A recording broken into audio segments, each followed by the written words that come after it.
Kultuuridevaheline kommunikatsioon tähistab igasugust suhtlust erinevatest kultuuridest pärit inimeste vahel ning kultuurierinevused avalduvad peaaegu kõiges, mida me teeme.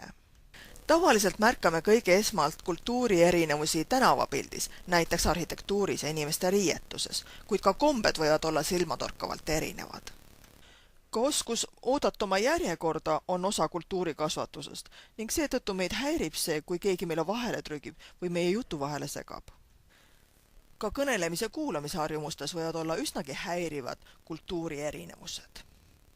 Näiteks võib meile tunduda, et mõnedes kultuurides on inimesed ülilärmakad ja üliemotsionaalsed. Teiste puhul häirib meid jälle nende tappev vaikimine ja üliviisakus.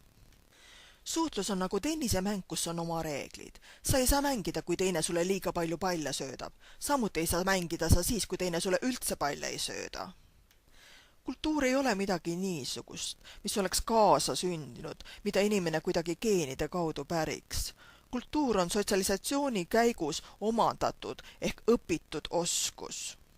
Näiteks on meil kõigil ettekujutus sellest, missugune on viisakas käitumine.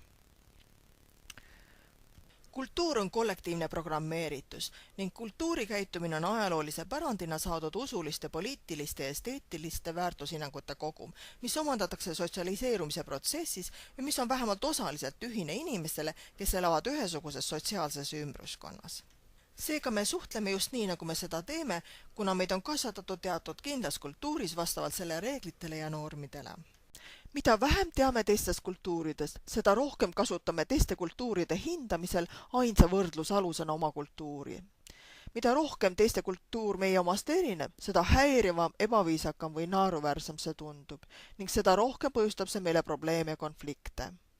Mida rohkem teame teistest kultuuridest, seda rohkem inimeste erinevat kultuurikäitumist ka mõistame ning mida paremini me seda mõistame, seda edukamad oleme teistest kultuuridest pärit inimestega suheldes.